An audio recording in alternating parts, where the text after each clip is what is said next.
सिर्फ अभी सुनोगे, नोट नहीं करोगे, ध्यान सामने रखना, क्योंकि पेपर में इंडिपेंडेंट इवेंट का क्वेश्चन आएगा। कहता है ए डाई इज थ्रोन, पहले तो जब डाई उसने फेंक दी तो सबसे पहले मेरी बन गई सैंपल स्पेस, वो क्या होगी?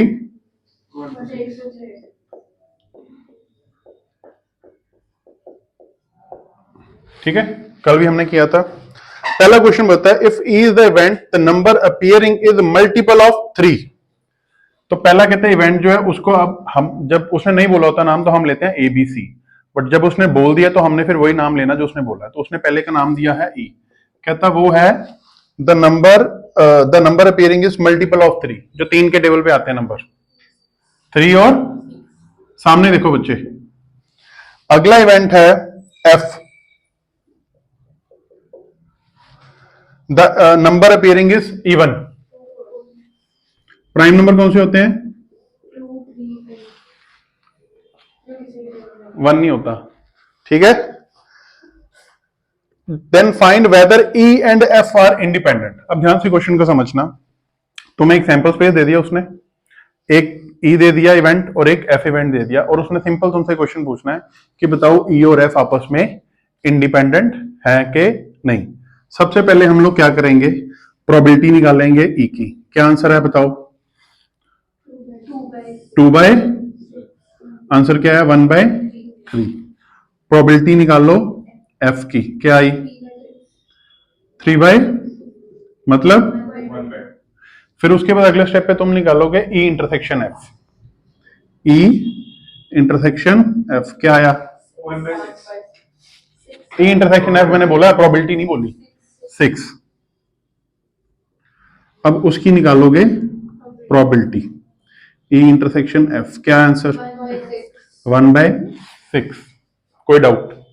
अब अगर probability of E intersection F is equal to probability of E multiply probability of F हो तो वो इंडिपेंडेंट इवेंट्स हैं, अदरवाइज नहीं है। ये कितना आंसर है तुम्हारा?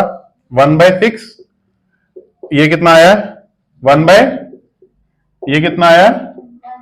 सो 1/6 is equal to there, yes, E and F are the independent events. कि ई का जो आंसर, ई जो चीज है वो एफ पे डिपेंड नहीं कर रही, एफ जो है वो ई पे डिपेंड नहीं कर रही। एक छोटी सी एग्जांपल में लेता हूं। मैंने तुम लोगों को बोला पहले, इसका मतलब देखो समझाने के लिए, मैंने तेरे को बोला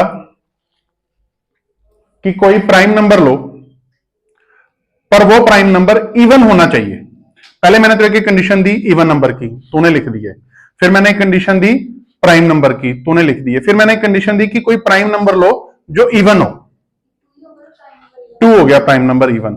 बट वो कंडीशन एक लगी ना कि इवन नंबर, पहले तो एक इवन नंबर खुद में एक इंडिपेंडेंट इवेंट है, प्राइम नंबर खुद में एक इंडिपेंडेंट इवेंट है, बट मैंने इवन नंबर जो है वो 2, 3, 5 है, बट उसमें से मैंने बोल दिया कि जो इवन नंबर हो, तो तूने ले लिया 2। दैट मीन्स मैंने इवन के ऊपर एक कंडीशन लगा दी, तो वो इंडिपेंडेंट इवेंट नहीं रहा।